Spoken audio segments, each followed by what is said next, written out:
अस्सलाम वालेकुम नाज़रीन, मैं हूं आपका मेज़बान खालिद शबील और आप देख रहे हैं प्रोग्राम सवाल से आगे। और आज 2-3 बड़े अहम सवालात हैं जिन पे हम बातचीत करेंगे। पाकिस्तान में तवानाई का बहरान क्यों हल नहीं हो रहा, बिजली की कीमतों में मुसलसल इजाफा जारी है, हुकूमत के पास कोई अमली तौर के ऊपर सलूशन नज़र नहीं आ रहा, IMF के मरहून मिन्नत हैं, अगर उधर से कोई फ़ैसला हुआ तो रिलीफ मिलेगा, फ़ैसला ना हुआ तो रिलीफ कुछ नहीं मिलेगा। सड़कों के ऊपर एहतजाज जारी है, दिन ब दिन उसमें इजाफा हो रहा है। पाकिस्तान की माशी सूरत हाल बदस्तूर जो है वो तनज़्ज़ुली की तरफ जा रही है। पिछले 2 हफ्तों के अंदर से अगर हम सिर्फ उस दिन का हिसाब लगाएं जब निगरान हुकूमत आई तो 2 हफ्तों में स्टॉक मार्केट 3000 पॉइंट्स इंडेक्स जो है कि वो डाउन हो चुकी है। और जबकि डॉलर एक्सचेंज रेट देखें तो इसमें 17 रुपये इसकी रुपये की कदर में कमी हुई है इन 2 हफ्तों के अंदर।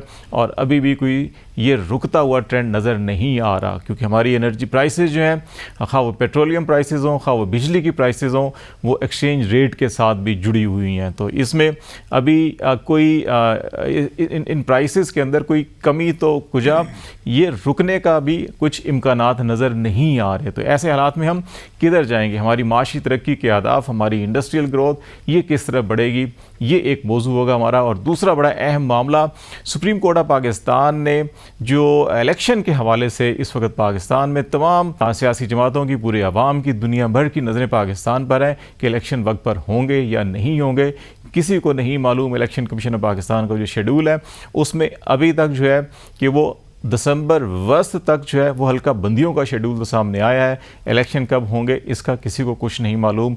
अंदाज़े लगाए जा रहे हैं कि फरवरी में, जनवरी में, मार्च में हो सकते हैं, लेकिन कब होंगे कोई मालूम नहीं। लेकिन सुप्रीम कोर्ट ऑफ पाकिस्तान ने इलेक्शन कमीशन ऑफ पाकिस्तान की वो नज़रसानी पटिशन जो पंजाब में इलेक्शन के हवाले से फैसला दिया गया था कि 90 रोज़ से एक दिन भी आगे इलेक्शन नहीं हो सकते, वो खारिज कर दी गई है। इस पटिशन के खारिज होने के बाद सूरत हाल क्या बनेगी और इलेक्शन के हवाले से और चीफ इलेक्शन कमिश्नर समेत इलेक्शन कमीशन के जो मेंबर्स हैं उनके खिलाफ क्या कार्रवाई हो सकती है, क्योंकि उस फैसले में बहुत कुछ ऐसा मौजूद है जो इन इलेक्शन कमीशन के अरकान और चीफ के खिलाफ जो है कार्रवाई हो सकती है। ये हमारे मौजूआत होंगे, हम बातचीत करेंगे।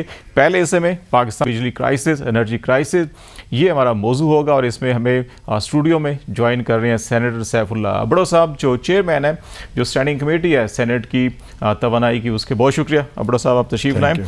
आपकी बड़ी कम्प्रिहेंसिव पिछले 2-3 दिनों के अंदर जो है कि वो हेयरिंग्स चलती रही स्टैंडिंग कमेटीज़ की, आपको क्या समझ आता है ये असल मसला है क्या, इसमें सबसे बड़ी इशू है क्या जिसकी वजह से प्राइसेस रुकने का नाम नहीं ले रही और ये बिल्कुल मज़ीद बढ़ रही हैं और आगे बढ़ने के इम्कान मज़ीद ज़्यादा हैं?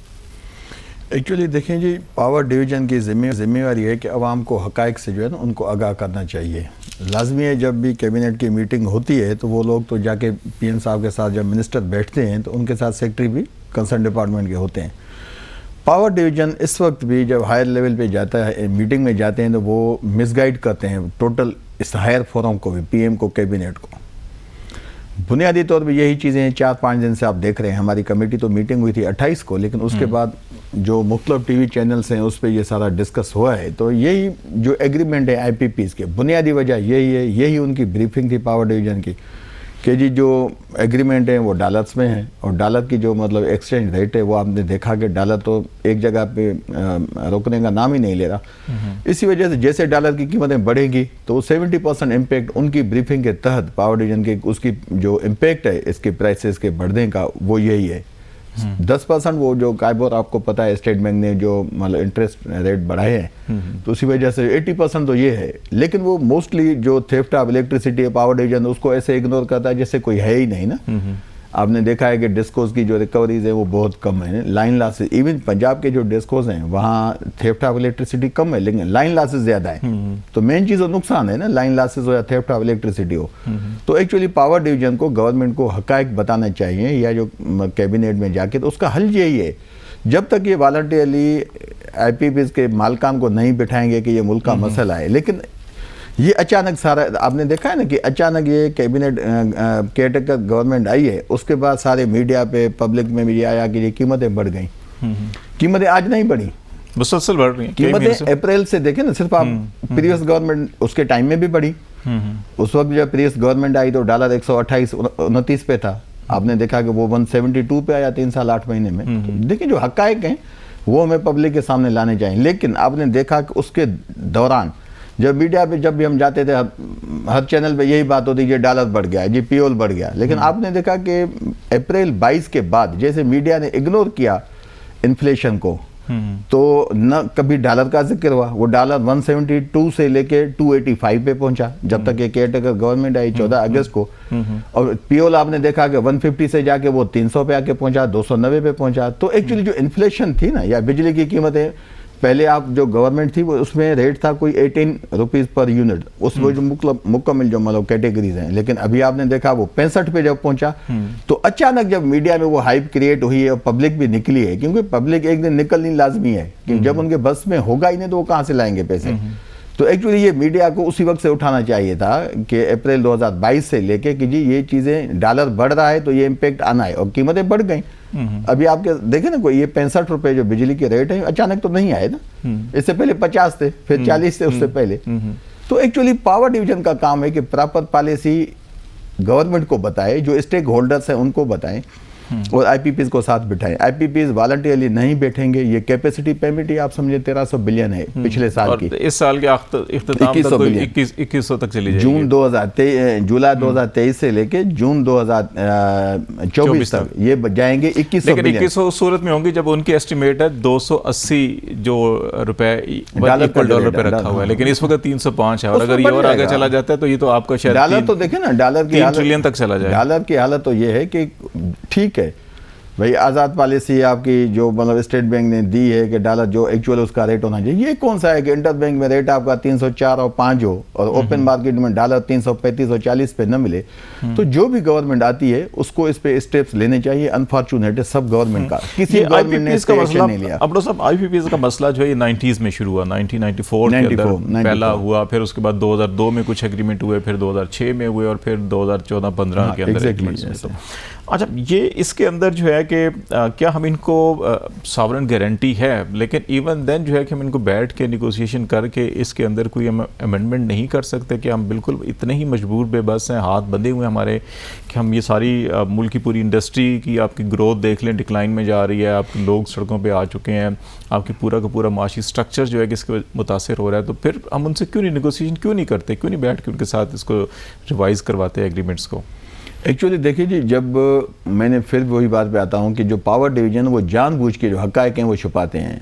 एग्रीमेंट में किसी में भी नहीं होता, सब क्लासेस होती हैं। ये जो आईपीपीज की क्लासेस हैं, एग्रीमेंट है, इसमें भी क्लास लाजमी होगी कि उनको जो उसी टाइम इंफॉर्मेशन देनी है वो करेक्ट होगी, वह उनके एफिडेविट भी लगे हुए होंगे कि भाई हम जो भी ये डॉक्यूमेंट आपको दे रहे हैं तो जो भी इंफॉर्मेशन है वो सही है। उसमें होती है एक क्लास की, कभी भी हमारी इन्फॉर्मेशन जो प्रोवाइडेड है वो गलत हुई तो उस पर डिपार्टमेंट एक्शन ले सकता है। चलें, उनको तहफ़्फ़ुज़ तो मिला, लेकिन गवर्नमेंट ऑफ पाकिस्तान के भी कुछ जो है ना वो स्टेक्स हैं इस पे, तो हम भी उस पे जा सकते हैं। दूसरी, आपको पता है कि इंटरनेशनल लेवल पे जब भी एग्रीमेंट होते हैं, या वर्ल्ड बैंक के आप कॉन्ट्रैक्ट्स देखें, या उस पर एशियन बैंक पे जाएँ, उन पर क्लास होती है कि जी फ्रॉड जो प्रैक्टिसेस हैं उसमें कंपनी कोई इन्वॉल्व नहीं होगी। तो ये ऐसी क्लासेस हैं कि आप उनको बिठा सकते हैं कि अगर वो खुशी में नहीं बैठते तो आप उनसे पूछें कि भाई जब आपने ये आईपीपीज लगाने थे और जो आपने एस्टीमेट बताए, जो इक्विटी आपने जाहिर की कि इस प्लांट की कीमत जो है, तो वो कीमत उसी वक्त उन्होंने ज़्यादा बताई। सपोज करें, मैं एक ही आपको मिसाल हूँ, मैं परसों भी मैं बार बार ये 5-6 दिन में टीवी चैनल पे सबके मैं बता रहा हूँ, साहिवाल कोल पावर प्लांट है, उसकी कीमत थी कोई $2 बिलियन, इन्होंने जो है वो अराउंड अबाउट $2 बिलियन क्लेम की। लेकिन सेम कैपेसिटी का पावर प्लांट जामशोरो में अभी लग रहा है, उसकी कीमत है $1.2 बिलियन, तो $0.8 बिलियन उन्होंने उस वक्त लिए है, जो मतलब जब उन्होंने ये साहिवाल कोल पावर प्लांट लगाया। तो इसी पे गवर्नमेंट उनको पकड़ सकती है कि भाई क्यों is capacity you have mention the over invoicing in this cost of the project. तो इस पे हमें जाना चाहिए, पावर डिवीजन को थोड़ी हिम्मत करनी चाहिए, और गवर्नमेंट जो सिटिंग है और उसके साथ जो मतलब अथॉरिटीज हैं उन सबको इनको बिठाना पड़ेगा। इसमें कुछ तो आईपीपी जैसे होते हैं कि कहते हैं इंटरनेशनल है, जहाँ हम समझते हैं कि शायद वो कहीं इंटरनेशनल कोर्ट में चले जाएंगे या उन ममालिक में जाएंगे, में शायद बड़े भारी जुर्माने देने पड़ेंगे। बहुत से तो ऐसे भी हैं जो लोकल भी हैं, इन्वेस्टर्स हैं, कि हम उनको भी कन्विंस नहीं कर सकते बिठा के उनके साथ। पावर डिवीजन चाहता नहीं एक्चुअली ना, पावर डिवीजन की आप पॉलिसी देखेंगे ना, यकीन करें जब वो मीटिंग्स होती हैं वो 90% झूठ बोलते हैं उधर आके।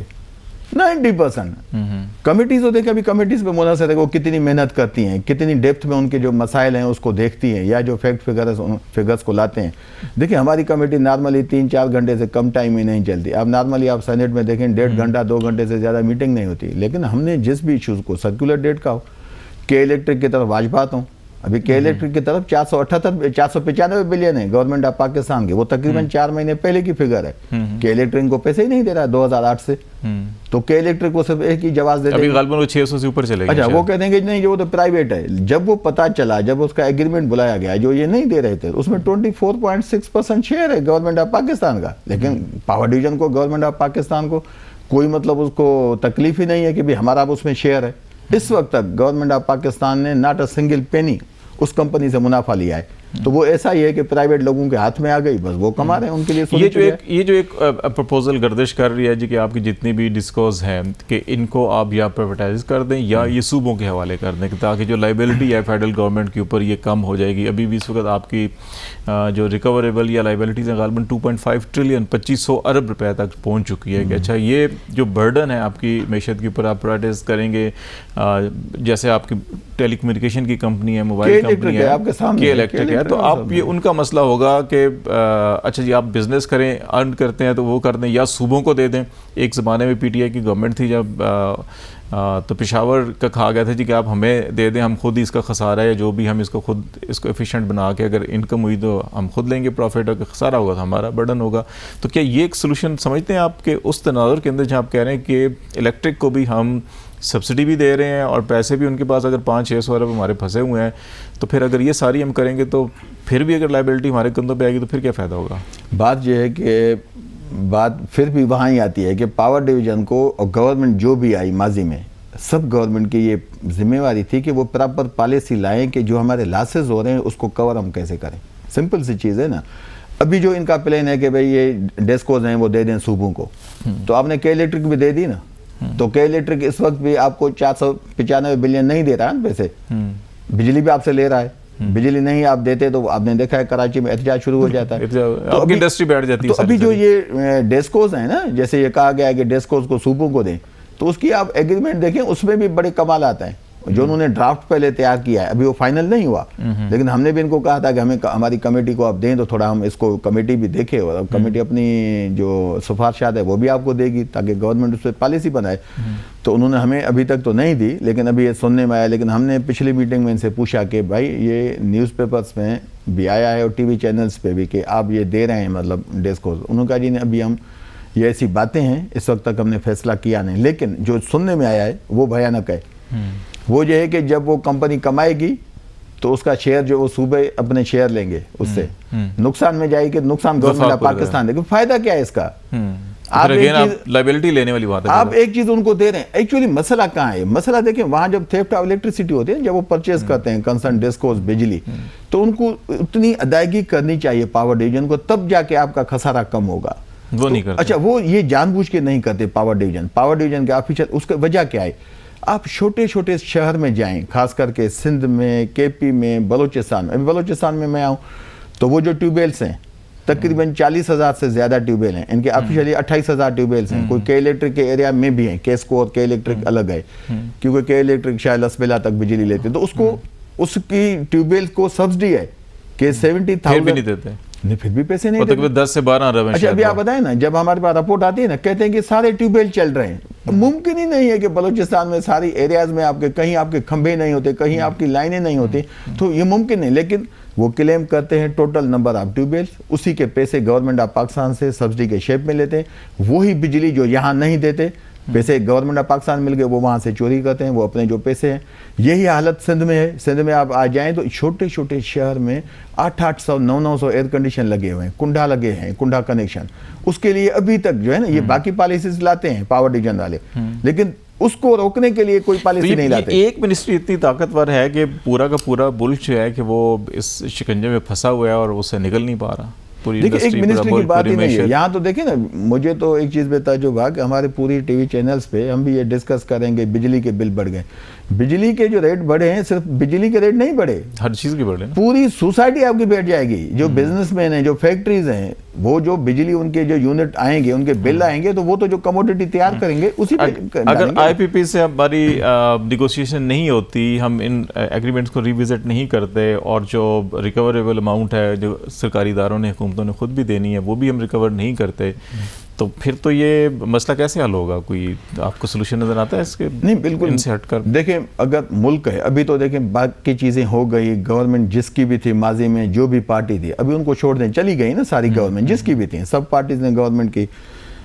पहले जो है 1988 से आए ना, तो दो ही पार्टीज तकरीबन जो है यहाँ इक्तिदार में हैं। चलें, पीपल्स पार्टी, नून लीग, मुस्लिम लीग किसी भी शेप में, कभी क्यू लीग में, कभी नून लीग शेप में। चलें, पीटीआई भी 3 साल 8 महीने आई, जिस पे सारा मलबा ये डालते हैं। आज भी नून लीग के आप ट्वीट देखेंगे, अगर 3 साल खान साहब नहीं आते तो कमाल होता। भाई उससे पहले क्या था, कौन साहब को बुखार चढ़ता था 2018 से पहले? 2018 तक कुछ मेरे ख्याल 900 अरब तो उस वक्त भी हो चुका था। 600 अरब हो चुका था। 218 में भी नहीं, 218 में भी तकरीबन 982 बिलियन जो है सर्कुलेटेड था इनका। कैपेसिटी पेमेंट की बात, कैपेसिटी पेमेंट वहां से 600-700 बिलियन तब भी देते थे। तो वो तो देखें ना, कैपेसिटी पेमेंट अगेन वो डॉलर के रेट की वजह से है ना। जो जैसे रेट बढ़ेगा, बिजली की कीमतें बढ़ेंगी, उसी रेट से वो जो आईपीपीज हैं वो आपको क्लेम करेंगे। तो आपने तो पेमेंट करनी है मतलब डॉलर्स में ना, तो डॉलर का जो रेट उसी वक्त होगा वो आप उनको देंगे। तो मसला ये है कि मेन जो भी भाई 88 से 1988 से लेके 2018 तक 30 साल तक आप लोगों ने गवर्नमेंट की है ना, तो फिर भी आप कहते हैं कि खान को 3 साल 8 महीने मिले, भले उसको छोड़ने, भले अभी जो सारी जमायतें मिलके आए आप अप्रैल 2022 से, तो आपसे ज्यादा तो एक्सपीरियंस किसी को नहीं था ना। आप कहते थे कि हम आएंगे तो न जाने दूध की जो है नहरें बहा देंगे, तो कौन सी दूध की नहर भाई?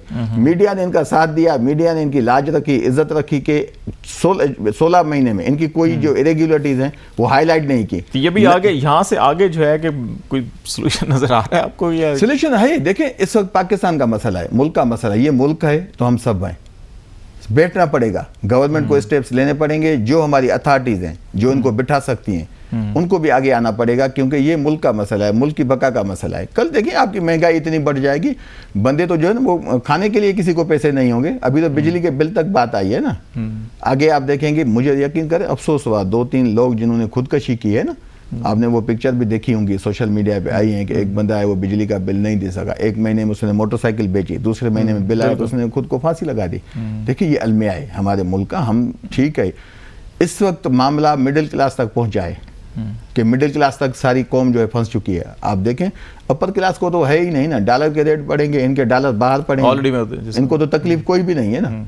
देखें ये बातें बड़ी होती हैं, हमारे यहाँ पॉलिटिशियन बड़ी बातें करते हैं, लेकिन अपना सरमाया बाहर से नहीं लगाते। दूसरों को कहते हैं कि पैसे लाएं, डॉलर चाहिए, अपने क्यों नहीं लगाते? आपकी बाहर मुल्कों में सब जो बड़े बड़े पॉलिटिशियंस हैं उनकी फैक्ट्रीज वहाँ हैं, बिजनेस वहाँ हैं। हुकूमत के लिए पाकिस्तान चाहिए, इन्वेस्टमेंट के लिए गरीब आवाम को कहेंगे कि आप हमें पैसे दें, ओवरसीज़ को कहेंगे आप हमें पैसे दें। तो ये चीज़ें बड़ा जो कौल और फैल में जब तजाद होता है ना, मुल्क आगे नहीं बढ़ते। लेकिन अभी हम ये बिजली का इशू नहीं है, पूरी मुल्क में ऐसे इन्फ्लेशन की ये आग लगा देगी कि फिर शायद हमें उसको कवर करने में भी टाइम लगेगा। बहुत शुक्रिया सैफुल्लाह वड़ा साहब, सेनेटर हमारे साथ कर रहे थे। हम पाकिस्तान में जो तवानाई का खासतौर पर बिजली की कीमतों के हवाले से जो बुरान है और उसके जो इम्पैक्ट आ रहे हैं पाकिस्तान की मीशत पे, उससे बात कर रहे थे। प्रोग्राम के अगले हिस्से में हम बातचीत करें पाकिस्तान के ओवरऑल जो माशी सूरत हाल और जो सियासी मंजरनामा बनने जा रहा है उस पर हम बातचीत करेंगे। हमारे साथ रहिएगा। वेलकम बैक नाजरीन। प्रोग्राम के इस हिस्से में हम पाकिस्तान की मईशत के ऊपर बात करेंगे और सबसे बड़ी खबर जो है, परेशान कुन खबर भी है आम आदमी के लिए, पाकिस्तान की मईशत के लिए भी, कि एक बार फिर पाकिस्तान की पेट्रोलियम मसनूआत की कीमतों में इजाफा कर दिया गया है और पेट्रोल की कीमत में 22 रुपये फ़ी लीटर और डीजल की कीमत में 19 रुपये 60 पैसे फ़ी लीटर इजाफा किया गया है। जिसके बाद नई कीमतें जो हैं वो पेट्रोल की पाकिस्तान में 312 रुपये फ़ी लीटर होगा और डीजल 323 रुपये फ़ी लीटर होगा। एक तरफ ये मामला चल रहे हैं, दूसरी तरफ बिजली की कीमतों में मज़ीद इजाफे की तवक्को की जा रही है। और अगर पाकिस्तान स्टॉक एक्सचेंज को देखें तो उसने अभी पिछले 2 हफ्तों के अंदर जो है कि वो 3000 पॉइंट्स उसका इंडेक्स जो है कि वो नेगेटिव में गया है और डॉलर जो है कि वो रुकने का नाम नहीं ले रहा, उसकी उड़ान मुसलसल चल रही है। और इन 2 हफ्तों के अंदर सिर्फ जब से निगरान गवर्नमेंट आई है उसमें 17 रुपये जो इसकी कदर है उसमें इजाफा हुआ और रुपये की कदर में कमी हुई है। ये सारी सूरत हाल पाकिस्तान को किस तरफ लेके जा रही है, इस पे हम बातचीत करेंगे पाकिस्तान के माशी नामे पे। और हमें डॉक्टर शाहिद हसन साहब जो इकोनॉमिस्ट हैं, पाकिस्तान की मीशत पे बड़ी गहरी नज़र रखते हैं और आलमी मीशत के ऊपर भी बड़ा इनकी रिसर्च है। डॉक्टर साहब बहुत शुक्रिया। और ये जो बिजली के बाद अभी ये पेट्रोल बम भी हम इसको कहेंगे, अब तो ये बम भी छोटे लफ्ज़ हो गए हैं। हर 15 दिन के बाद जो है कि एक नया बम शेल जो है कि वो आवाम की ओर फेंका जा रहा है। ये पाकिस्तान को किस तरफ मीशत को लेके जाएंगी, ये सारी जो इंडिकेटर या स्टेप्स लिए जा रहे हैं? देखिए, कोशिश ये है कि पाकिस्तान के अवाम जो हैं उनकी तकालीफ बढ़ें, उनकी मायूसियाँ बढ़ें, वो अपने और अपने बच्चों के मुस्तक़बिल से मायूस हो जाएं और उससे पाकिस्तान की सलामती के लिए ख़तरा हो। तो दुनिया में जो नई सफ़बंदी हो रही है, आपको भी पता है, मुझे भी पता है, उसमें अमेरिका का मुकाबला चीन के साथ है और जो है अमेरिका ने भारत को अपने साथ मिलाया है, वो उसके मुकाबले पर खड़ा करना है।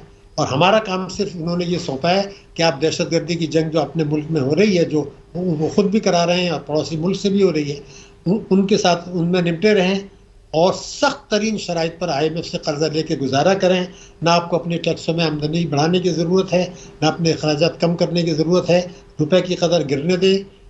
आप ये बात मैं इसलिए कह रहा हूँ कि 17 तारीख को निगरां काबीना ने हलफ उठाया था, 14 दिन हो गए, कितनी मीटिंग्स कर रहे हैं। मुझे ये बताया जाए कि डॉलर की कदर को गिरने से रोकने के लिए इंटरबैंक और खुली मंडी में जो ग्रे मार्केट का जो फ़र्क है उसको कम करने के लिए, पेट्रोलियम मसनूआत की कीमतें को चंद हफ्तों बाद कम करने के लिए, बिजली के दर कम करने के लिए, आवाम की तकालीफ कम करने के लिए कोई एक छोटा फैसला अगर हुआ हो तो मुझे कोई बता दे कि और इनसे ये पूछा जाए कि आपने 17 तारीख से आज जो 31 तारीख तक क्या काम किया है। कोई आपने स्मगलिंग के लिए रोकने के लिए कोई कार्रवाई की क्या? सरमाए का जो फरार कानूनी तरीके से हो रहा है उसको रोका क्या? इनडायरेक्ट जो गैर कानूनी तरीके से है उसको रोका? कोई मनी चेंजर्स को आपने पकड़ा, बैंकों को पकड़ा कि आप ये सट्टेबाजी क्यों कर रहे हैं? क्या चीनी की जो ज़ख़ीरा अंदोज़ी कर रहे हैं उनको पकड़ा कि ये क्या हो रहा है, चीनी के कहाँ ऊपर जा रहे हैं? क्या बिजली की चोरी रोकने की कोई कोशिश की? जो बिलों की अदायगी नहीं कर रहे हैं उनको पकड़ा? जो कानून तोड़ के ये जो 41 लाख आदमियों के असासे की तफसील हुकूमत के पास है, अगर वो उनसे कानून के मुताबिक अमल करें तो शायद हम बिजली और पेट्रोल के दर कम कर सकते थे। ये बात मैंने कही, मैं आपको इसकी वजाहत कर दूं। देखिए, एमनेस्टी स्कीम आई थी 2019 में, 14 जून 2019 को आप अखबारात उठाइए, इश्तहारात शाये कराए हुकूमत ने, जनाब जो इस टैक्स एमनेस्टी से फ़ायदा नहीं उठाएंगे उनके असासे जब्त कर लिए जाएंगे। ये कानून है जी, बिल्कुल शाये हुआ है। उनको जो है उनके असासे भी जब्त कर ली जाएंगे, जायदादें जब्त कर ली जाएंगी और 7 साल के लिए आपको कैद हो सकती है। हमने कहा था भाई ना किसी को कैद करें, ना किसी के असासे जब्त करें। आपके पास जो तफसील है, मिसाल के तौर पर एक आदमी के 2 करोड़ रुपए बैंक में पड़े हैं, वो चोरी के हैं, उसने उस पर टैक्स एमनेस्टी से फायदा नहीं उठाया, उस पर टैक्स भी नहीं दिया। तो जो आदमी टैक्स दे रहा है उसको तो FBI रोज एक खत लिख देता है, ये बताइए। मुझे ये बताया जाए कि कानून जब ये मौजूद था कि आप उनके असासे जब्त ना करें बल्कि उनसे वसूली करें, उसके लिए कोई खत लिखा गया? जवाब है नहीं। क्या निगरां हुकूमत ने कोई कार्रवाई की? नहीं। पिछली हुकूमत ने की? नहीं।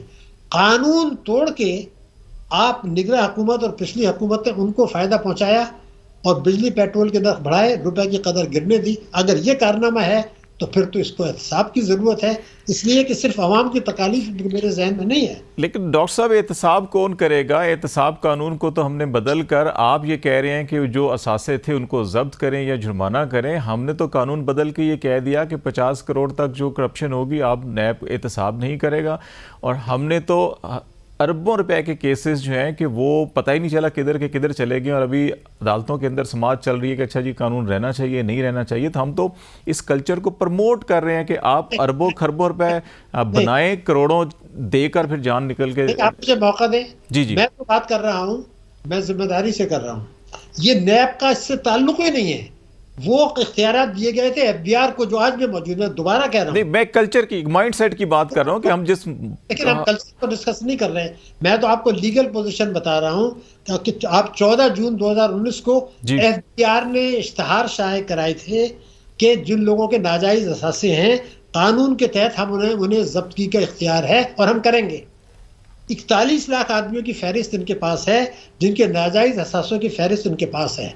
एफबीआर बेतहाशा खतूत लिख रहा है उन लोगों को जिन्होंने ईमानदारी से टैक्स दिया हुआ है, उनसे तफसीलात मांगी जा रही है। मेरा सवाल ये है कि निगरान हुकूमत को किसने रोका था, पिछली हुकूमत को आप छोड़ दें, कि बजाय इसके कि वो जो है 17 तारीख से 14 दिन उन्होंने ज़ाये कर दिए, अगर ये पहले दिन से एफबीआर में से कहते हैं कि जनाब आप ये नोटिस इशू करें, एक आदमी को प्राइम मिनिस्टर सेक्रेटेरिएट में बिठा दें, सीनियर आदमी को, वो एफबीआर के साथ कहे कि जी आपके 41 लाख आदमियों में से कितने के नोटिस आज आपने दे दिए, कितनों को आपने कौमी बचत को लिखा। तो भाई देखिए मसला ये है कि इसके बगैर बिजली के नर्ख कम नहीं होंगे, न पेट्रोल के नर्ख कम होंगे।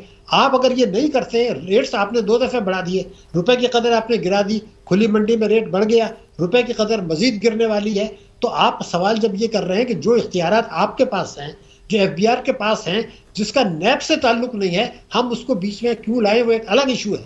मैं तो ये पूछना चाह रहा हूँ निगरान वजीर खजाना से और निगरान काबीना से और निगरान वजीर खजाना से और वजीर आजम से, आप इस कानून से इनहराफ क्यों कर रहे हैं? आपने IMF को ये दरख्वास्त भेजी कि जनाब हमें इजाज़त दे दें कि हम कम आमदनी वालों से थोड़ी सी मोहलत को, थोड़ा सा उनको बिजली के नरखों में फ़ायदा पहुंचा दें, कोई इक़साद कर दें। उनके आगे तो आप हाथ जोड़ रहे हैं और अपने चोरों के हाथ आपने हाथ नहीं हाथ डाल रहे। एक चीज़ डॉक्टर साहब बताइएगा कि अब ये जो कीमतें बढ़ रही हैं, एनर्जी क्राइसिस भी है, कीमतें भी बेतहाशा बढ़ रही हैं, इसका हमारी इंडस्ट्रियल ग्रोथ के ऊपर, इकोनॉमिक ग्रोथ के ऊपर क्या फ़र्क पड़ेगा? बेरोज़गारी कितनी बढ़ेगी, गुर्बत कितनी बढ़ेगी? और ऐसे हालात के अंदर एक तरफ प्राइसेस ये बढ़ रही हैं, दूसरी तरफ आपका जो पॉलिसी रेट है स्टेट बैंक का, अगर आपका वो भी 22% या इससे ऊपर हो, तो फिर इंडस्ट्री किधर जाएगी और जो इंडस्ट्री से वाबस्ता लेबर है उसका क्या बनेगा? देखिए मैं आपको 2 बातें पहले बता दूं, इस सवाल का जवाब में, इसलिए कि हमें मुल्क हमारा और आपका है ना, हमें फिक्र करनी पड़ेगी। 2022 में बेतहाशा इंपोर्ट्स की गई और इमरान खान के जोन में मईशत को तबाह किया गया। उस वक्त मालदार तबकों ने बेतहाशा दौलत कमाई, वो रिकॉर्ड पर है। 2023 में जो शहबाज शरीफ का दौर था, उसमें $25 अरब के इंपोर्ट्स कम करके मईशत की शरह नमू को मनफी कर दिया गया और 2023 में भी ताकतवर तबकों ने बेतहाशा दौलत कमाई। अब मैं जो बात आपको दोबारा बता रहा हूं कि 2023 में मनफी ग्रोथ हुई है, लार्ज स्केल मनफी हुआ है, लेकिन दौलतमंद 2022 में और 2023 में पाकिस्तान में जो दौलत जिन ताकतवर तबकों ने कमाई है, इतनी पाकिस्तान के 75 साल तारीख में नहीं कमाई गई। ये रिकॉर्ड पर है, इसको कोई तरदीद नहीं कर सकता। इसका मतलब ये हुआ कि मईशत में जो तरक्की होती है ये नहीं होती, उसका आवाम के फ़ायदे का कोई ताल्लुक बज़ाहिर नहीं है, इसलिए कि उसको गसब कर लिया जाता है। मैंने 2022 जब बेतहाशा इंपोर्ट्स करके मईशत को तबाह किया, तब भी उन्होंने कमाया और ये तस्लीम शुदा है, इस पर डिस्प्यूट नहीं है। 2023 में जब मनफी था, जब भी दौलत में लोगों ने कमाया, बैंकों ने बेतहाशा कमाया, सट्टेबाजों ने कमाया, आवाम कुछ ले गए। अब क्या हुआ कि 10 करोड़ से ज़्यादा लोग जो हैं गुर्बत की लकीर से नीचे हैं, मजीद जाएंगे। बेरोजगारी बढ़ी है 2022 में और 2023 में। खुदा न खास्ता इस साल मईशत महंगाई जो है, मेरे ख्याल से स्टेट बैंक ने 20 और 22 कहा है, मेरे ख्याल से 28 से ऊपर जाएगी। आम आदमी कुचला जाएगा, वो अपने बच्चों को ग़िज़ा मुनासिब नहीं खिला सकेंगे। अगर खुदा न खास्ता बीमार होते हैं तो उनका इलाज मुआवजा नहीं करा सकेंगे। जो बच्चा सरकारी स्कूल में मुफ्त तालीम हासिल कर रहा है, उसका बाप उसको ये कहेगा हमें मुफ्त तालीम नहीं चाहिए, तुम निकलो और जाके चाइल्ड लेबर करो कि मेरी तनख्वाह से तो मैं गुजारा नहीं होता, बिजली का बिल ही अदा नहीं होता। तो वो अगली नस्ल का मुस्तकबिल आप तारीख कर रहे हैं। इसलिए इस बात को आप संजीदगी से हमें लेने की ज़रूरत है। जब इंडस्ट्रियल ग्रोथ माइनस में गई थी, जब भी उन्होंने कमाया, जब बढ़ी थी, जब भी उन्होंने कमाया। अभी भी जो हमारे तमाम अहदाफ मुकर्रर किए गए हैं बजट में डॉक्टर साहब, वो तमाम के तमाम एक्सचेंज रेट आलमोस्ट कोई 290 रुपए के ऊपर रखे गए हैं, इक्वल टू $1। लेकिन डॉलर इस वक्त जो है कि आज 305 से ऊपर चला गया है। जो ट्रेंड नज़र आ रहे हैं वो इससे कहीं ज़्यादा आगे जाने की तवक्को की जा रही है। दूसरी तरफ प्राइसेस का जो ये सारा इजाफा है, तो ये हमारी ओवरऑल ग्रोथ टारगेट को जो इस दफ़ा ही नेगेटिव थी, आगे आप देखते हैं कि ग्रोथ इसके नज़र आ रही है, ये बल्कि और डिप में जाएगी? कह रहा हूं कि आज जो रेट है खुली मंडी में वो 330 रुपए का है, आप चेक कर लें। ये पुराने अब 330 का रेट है, ठीक है। इसका मतलब क्या है कि इस साल जो हमारी ग्रोथ रेट होगी वो खित्ते के मुल्कों में सबसे कम होगी, मेरे ख्याल से 2% के करीब होगी। हिंदुस्तान में कोई 7% और बांग्लादेश में 7% के करीब है। वहाँ महंगाई 9% है, हमारे यहाँ 28% है। उनका एक्सपोर्ट बढ़ रहा है, हमारा एक्सपोर्ट गिर रहा है। हमारा 2022 का 23 का जो एक्सपोर्ट है, आपको हैरानगी होगी, 2023 का जो मेरा एक्सपोर्ट है वो 2014 के एक्सपोर्ट से $2 अरब ज़्यादा है। हालांकि इस दौरान में कई हज़ार अरब रुपए के इनको फ़ायदा पहुंचाया गया बरामद कुनंदगान को, और 2014 में $98 का था। अब तो ये जो है ना $280 है। तो आपने कहाँ एक्सपोर्ट बढ़ा कहाँ है आपका? ये तो सब हवा में बातें कर रहे हैं। इस दौरान में कुछ मुल्कों के एक्सपोर्ट दुगने हो गए। मेरा कहना यह है कि हमने कभी भी संजीदगी से नहीं लिया। हर हुकूमत ये दावा करती रही, शहबाज शरीफ कहते रहे कि हमने दिवालिये से बचाया। अब शमशाद अख्तर ये कह रही है कि जो तबाही बर्बादी है वो हमारी तवक्कुआत से कहीं ज्यादा है। अरे भाई, आपकी तवक्कुआत गलत थी तो मेरा क्या कसूर है? हमने तो शुरू से कहा था कि जी ये जैसे ही निगरान हुकूमत आएगी, पिछली हुकूमत ने रोका हुआ था रुपए की कदर को, ये आएंगे तो ये खामोश बैठे रहेंगे और वो सट्टेबाजी शुरू हो जाएगी। ये सारी बातें पहले से मैंने कम से कम 2 दर्जन चैनल्स पर कहा, अखबारात में छपा कि ये तबाही बर्बादी आने जा रही है। और अगर आपको याद हो तो आपके प्रोग्राम में मैंने ये कहा था कि पिछली हुकूमत ने जो है इस्लाहात को कानूनी शक्ल नहीं दी तो वो इज्तिमाई खुदकशी होगी। अब वो खुदकशी तो आप करके गए हैं। अब ये वही हरकत ये कर रहे हैं कि कह रहे जी अगली हुकूमत ये करेगी, हमारे हाथ में तो कुछ नहीं है। तो फिर आपके हाथ में नहीं है तो फिर आपने संभाला क्यों है? अब वो कहते हैं कि मैं कभी सोचते हैं कि मैंने ये ओहदा कबूल क्यों किया। अरे भाई, कबूल आपने करने की गलती नहीं की। आप कानून को इनहराफ करके जो ताकतवर तबकों को बरात दे रहे हैं, कभी चीनी के लोग स्मगलिंग कर रहे हैं, चीनी वाले जखीरा अंदोजी कर रहे हैं, आप खामोश हैं, तो फिर तो यही होगा। तो ये बड़ी शॉर्ट टर्म के लिए गवर्नमेंट, आप क्या समझते हैं कि इसको इमीडिएटली कौन से ऐसे 2-3 बड़े स्टेप्स जरूर लेने चाहिए ताकि कहीं ना कहीं थोड़ी स्टेबिलिटी आए? जी, पहला तो मैंने आपको बता दिया कि जो 41 लाख आदमियों की फहरिस्त है, इन कानून के मुताबिक कानून ना तोड़ा। पहले तो आप ये एक्सेप्ट कर लें। मैं इसलिए ये बात क्यों कह रहा हूँ, आप दोबारा सुन लें। ये शमशाद अख्तर साहिबा जो है ये 2018 में भी निगरां वजीर खजाना थी, आपको याद होगा। जी बिल्कुल। उस वक्त उन्होंने आईन पाकिस्तान की शिक 77 तोड़ी, आईन पाकिस्तान को तोड़ा और अपने इख्तियारात से तजावुज करते हुए जो टैक्स एमनेस्टी स्कीम पिछले पार्लियामेंट ने मंजूर की थी उसमें तौसीह सिर्फ पार्लियामेंट कर सकती है। इन्होंने अपनी समरी पेश करके वो उसमें तौसीह करा के कौमी दौलत लूटने वालों को फायदा पहुंचाया, उसका रिवार्ड उनको मिल गया, दोबारा उनको चांस दिया गया। अब अगर मीडिया दबाव नहीं डालता, हम उनसे ये कहते हैं कि वज़ीरान से भी कहते हैं, काबीना से भी कहते हैं कि जो 41 लाख आदमियों की फहरिस्त है, कानून के मुताबिक इनसे रिकवरी शुरू करें और जो पैसा आए तो IMF को बताएं कि ये इजाफी रकम आ गई है, ये हम पेट्रोल के कमी करके उनको दे रहे हैं, उसमें IMF को कोई एतराज़ नहीं होगा। नंबर 1। दूसरा बड़ा अहम कदम एक ही है और वो ये है कि हमारे मुल्क में आज भी ये कानून है, भारत में नहीं है, बांग्लादेश में नहीं है और कहीं नहीं है, कि आप मार्केट से डॉलर खरीदें, मार्केट से उसको बैरन करेंसी अकाउंट में बैंक में जमा कर दें, यहाँ तक भी ठीक है, फिर उस पैसे को बाहर भेज दें। आप कहें कि नहीं जाएगा पैसा बाहर, मार्केट से जो डॉलर आपने खरीदे हैं वो बाहर नहीं जाएगा, अकाउंट में जमा करें। हाँ, इलाज मुआवजे की जरूरत है, खुदा ना खास्ता भेज दें, बच्चे की तालीम की जरूरत है, बाहर भेज दें।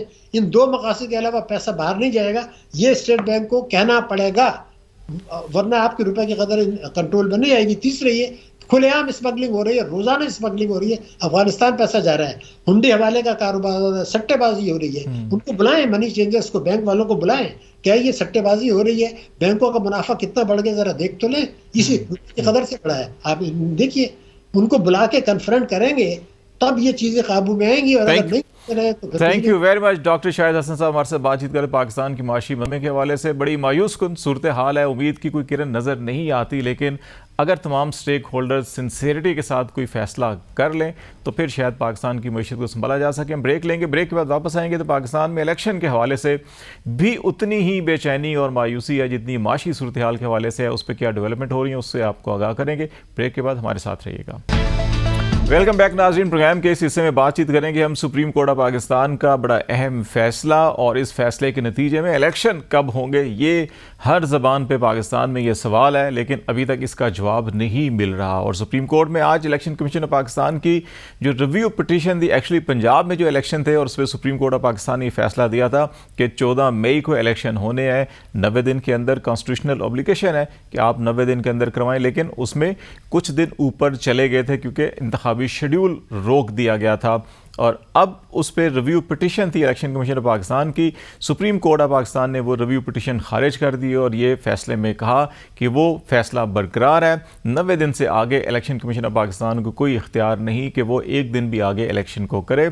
और दूसरा, अहम नुकता जो इस डिसीजन के अंदर है वो ये है कि इलेक्शन कमीशन ऑफ पाकिस्तान किसी भी कानून को या किसी भी आइन की दूसरी शिक को जवाज़ बनाकर भी 90 दिन से आगे इलेक्शन नहीं कर सकता। तो इस वक्त पाकिस्तान में सूरत हाल मरदमशुमारी के नताइज, उन नताइज के नतीजे में हल्का बंदियाँ 14 दिसंबर को मुकम्मल होंगी और इलेक्शन मुतवक्के इलेक्शन जो है वो फरवरी या मार्च में एक्सपेक्ट किया जा रहा है। तो क्या अब इस फैसले के बाद इलेक्शन कमीशन ऑफ पाकिस्तान अपने तमाम शेड्यूल के ऊपर नज़रसानी करेगा, नहीं करेगा, कानूनी हैसियत क्या होगी, आइनी मसाइल क्या होंगे, ये वो मौज़ूआत है जिसमें हम बात करेंगे। सबसे पहले अली ज़फ़र साहब ने, जो वकील थे पाकिस्तान तहरीक इंसाफ के और इसमें पटिशनर के लिए पेश हो रहे थे, उन्होंने आज इस फैसले के बाद क्या कहा है और इलेक्शन कमीशन की ज़िम्मेदारी के हवाले से वो सुन लेते हैं। और फिर उसके बाद कंवर दिलशाद साहब, जो साबिक सेक्रेटरी रहे हैं इलेक्शन कमीशन के और इंतखाबी स्ट्रक्चर को बड़े अंदर से जानते हैं, इस वक्त केयर टेकर सेटअप के अंदर भी बड़ी अहम जिम्मेदारी भी है पंजाब में,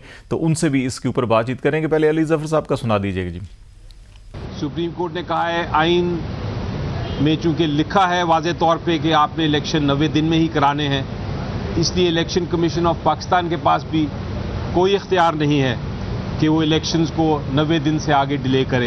एक कॉन्स्टिट्यूशनल इम्पेरेटिव है, ये एक मैंडेटरी प्रोविज़न है।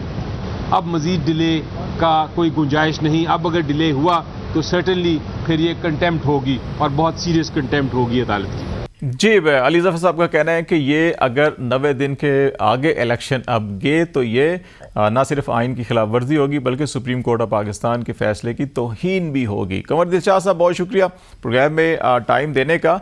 ये आज जो फैसला हुआ है, एक्चुअली फैसला तो पहले का ही था, लेकिन उसमें जो रिव्यू पिटीशन थी इलेक्शन कमीशन ऑफ पाकिस्तान की, वो आज मुस्तरद कर दी गई है, खारिज कर दी गई है। तो इसके बाद जो अली ज़फ़र साहब ने मौक़िफ़ पेश किया कि अभी भी जो ये इंतखाबात अभी होने हैं, इसमें 90 दिन से आगे इस फैसले की रोशनी में नहीं जा सकते। आपको कोई अगर लेजिटिमेट जस्टिफिकेशन है तो फिर सुप्रीम कोर्ट से रजू करना पड़ेगा। तो आपकी क्या ओपिनियन है सर? ये बहुत ही नज़र में तो ये फैसला दुरुस्त है।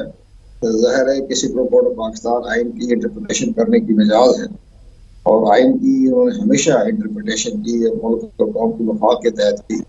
लेकिन इसके साथ सबसे बड़ी अहम बात हमें ये नजर आ रही है, इसी हवाले से जो 14 मई की डेट रखी गई थी पंजाब में इंतखाबात करवाने की, जिस पर इलेक्शन कमीशन पाकिस्तान को फंड नहीं मिले और सिक्योरिटी के हवाले से देखा जाए तो उनको इस पोलिंग स्टेशन पर जो 3.5 लाख अमले की जरूरत थी वो भी उन्होंने मदद कर रही थी हमारे सिक्योरिटी इदारों ने। तो इलेक्शन कमीशन पाकिस्तान तो बेबस है कि जहाँ भी हुकूमत की मामलत के तहत ही इंतखाबात करवाने होते हैं। तो लेकिन इसके बाद सबसे बड़ी अहम बात यह है कि सुप्रीम कोर्ट ऑफ पाकिस्तान की इसी हवाले से पार्लियामेंट में बड़ी डिबेट हुई और पार्लियामेंट में ये डिबेट में करारदाद पेश हुई है। ये बात कही गई कि सुप्रीम कोर्ट ऑफ पाकिस्तान जो है वो इलेक्शन कमीशन पाकिस्तान के मामलात में मुदाखलत न करें।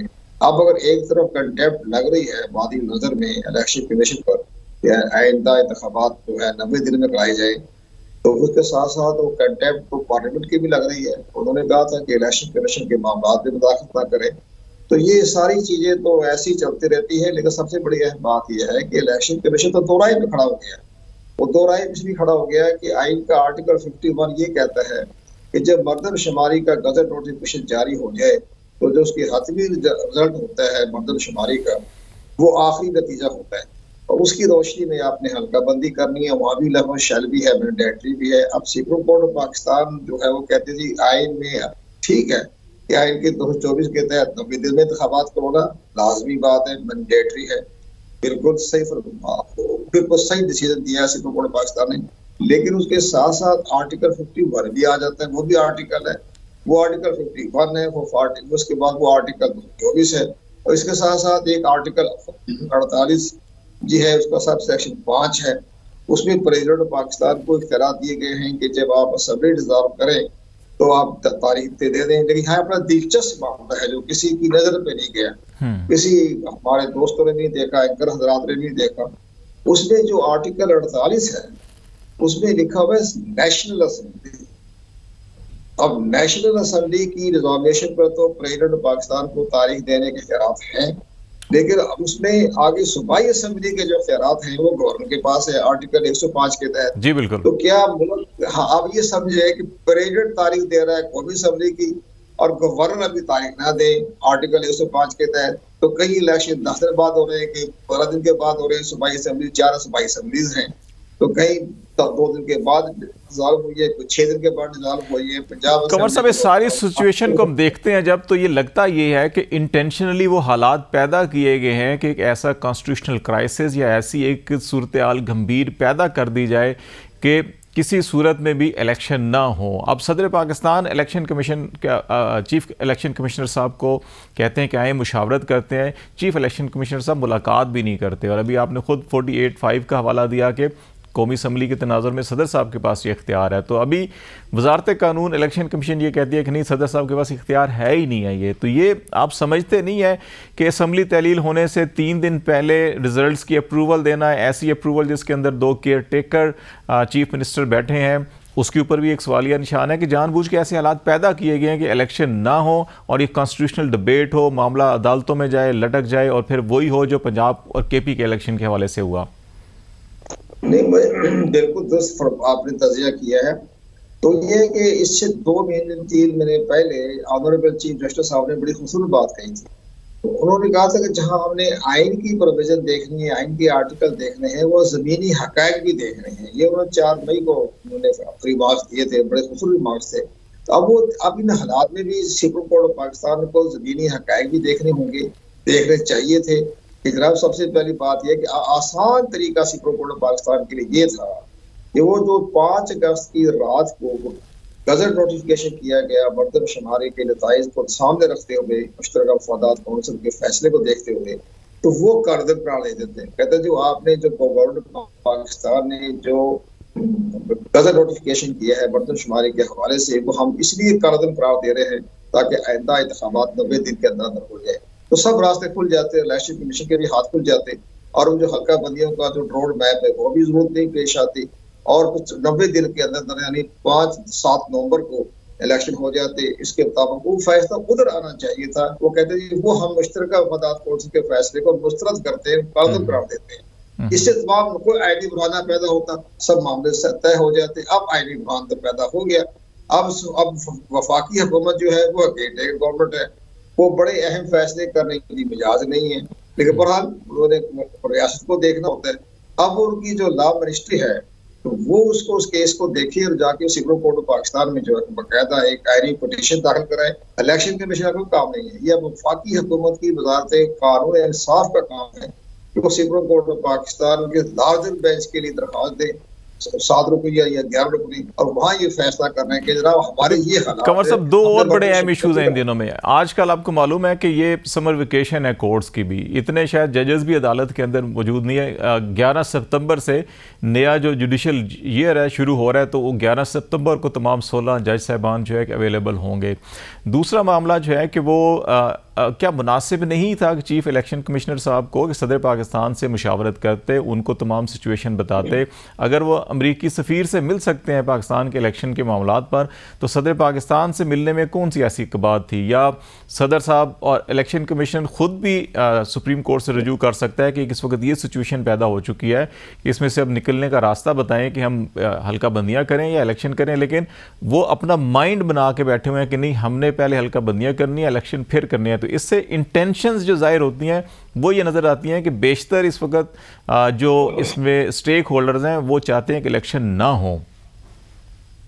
देखिए जी, अमेरिकन सफीर का कोई ताल्लुक नहीं। अमेरिकन सफीर जो है वो आपके या यूरोपीय यूनियन के सफीर या मगरबी मालिक के सफीर जो है अपने मुल्क को बताने के लिए कि पाकिस्तान क्या सूरत हाल है वो मिलते रहते हैं। मेरे ज़माने जब मैं फेडरल सेक्रेटरी था तो हर हफ्ते अमेरिकन सफीर मिलने के लिए आया करते थे। एनी पैटरसन भी थी, क्रोकर भी था, रिचर्ड बॉजर भी था जो हमारे पूरे साउथ एशिया के वो नुमाइंदे थे अमेरिका के। वो हमेशा हर 8वें दिन 10वें दिन मुलाकात के लिए आते रहते थे। ये कोई ऐसी अहम बात नहीं है कि अमेरिकन सफीर आए और रूटीन में आए, मुलाकात की, चले गए। लेकिन जहाँ तक प्रेसिडेंट ऑफ पाकिस्तान का ताल्लुक है, अगर प्रेसिडेंट ऑफ पाकिस्तान की जो आया खत, वो खत जो गैर मंतकी था, पहली बात ये थी खत लिखने की जरूरत नहीं थी। वो ये कहते कि जी मुल्क के हालात पैदा हो रहे हैं, और असेंबली डिसॉल्व हो गई, आए हम बैठ कर कोई ना कोई रास्ता निकालते हैं, मशावरत करते हैं। अब ये कहना कि जी तारीख दे दें, तारीख की बात नहीं करनी चाहिए थी। वो कहते नहीं, उन्होंने आए मेरा ख्याल है यही करें। कहा था कि आए बैठे मुशावरत करें ताकि तारीख का तयन करें। नहीं, मुशावरत के लिए बुला लेते हैं। ये तो नहीं होता कि मैं आप तारीख दे दें, तारीख देने के लिए बुलाया गया है, वो बताएं कब। ये तारीख देने वाली बात बनती नहीं ना, इसलिए कि वो आइन के आर्टिकल 58(1) के तहत असेंबली डिसॉल्व हुई है। नहीं उसमें सर, सदर को असम्बली डिसॉल्व हुई है 48(5)(a) के तहत ही हुई है कि प्राइम मिनिस्टर ने समरी भेजी है कबल अज़ वक्त तहलील करने की और प्रेसिडेंट ने साइन किया है। 48(5)(1) के तहत ही तहलील हुई है, उसमें सदर के पास इख्तियार था। उसमें हाँ बिल्कुल दुरुस्त फरमाया आपने, बिल्कुल हमने भी देखा। आज खबर तो खैर गलत छपी हुई है आज की जगह अखबार में, लेकिन सबसे बड़ी अहम बात ही को आर्टिकल 58(1) के तहत प्राइम मिनिस्टर साहब ने असेंबली डिसॉल्व का एडवाइस भेजी। उस आर्टिकल 58(1) में तारीख का जिक्र नहीं है। अगर प्राइम मिनिस्टर आर्टिकल 48 के तहत असेंबली डिसॉल्व करते तो फिर वहां सदर को इख्तियार थे, वो तारीख देने के मजाज थे। लेकिन आर्टिकल 58(1) के तहत सदर तारीख देने की मजाज है ही, जिक्र ही नहीं उसके अंदर। तो ये सारी एक बात और थी, जब उनके पास सबरी गई थी सदर साहब के पास कि असेंबली डिसॉल्व कर दे, तो उनको नीचे लिखना चाहिए था कि मैं आइन की आर्टिकल 48 सब सेशन 5 के तहत तारीख देता हूँ। उसके नीचे तारीख दे देते, उसी दिन तारीख दे देते। अब 15 दिन के बाद खत लिखने की क्या जरूरत है? अभी आप समझते हैं कि इस सारे मसले का हल जो है कि वो सुप्रीम कोर्ट के पास एक रेफरेंस जाना चाहिए और सुप्रीम कोर्ट फिर डिसाइड कर ले, उसका एक larger bench. Supreme court Pakistan मुल्क की सबसे बड़ी आला अदालत है, वो इस आईनी बहरान को हल करने के लिए आसान तरीका हमारी राय में कि जो 5 अगस्त की रात को जो नोटिफिकेशन किया गया महकमा शमारियात डिवीजन के कहने पर, वो उसको कलम कराते थे कि वो तो फिर ये क्राइसिस खत्म हो सकता है। बहुत शुक्रिया कंवर दिलशाद साहब हमारे साथ बातचीत कर रहे हैं, साबिरी इलेक्शन कमीशनर पाकिस्तान को। और इस वक्त भी पंजाब की केयर टेकर गवर्नमेंट के अंदर मामले खसूसी है और इस वक्त बहरान वाकई संगीन है, सियासी हो या माशी। एक तरफ पाकिस्तान की स्टॉक एक्सचेंज बहुत तेज़ी के साथ गिर रही है, दूसरी डॉलर रेट जो है वो बहुत तेज़ी के साथ बढ़ रहा है और सियासी हालात जो हैं कि उसके अंदर पारा आवाम सड़कों पर एहतजाज कर रहे हैं और सियासी माहौल में इसलिए बेयकीनी कि इलेक्शन होने कब है कोई मालूम नहीं। मामलात सारे के सारी नज़र जो है सुप्रीम कोर्ट ऑफ पाकिस्तान पे, तो जितना जल्द हो ये मामला हल हो तो पाकिस्तान के अंदर सियासी और माशी बेचैनी शायद ख़त्म होगी। आज तक के लिए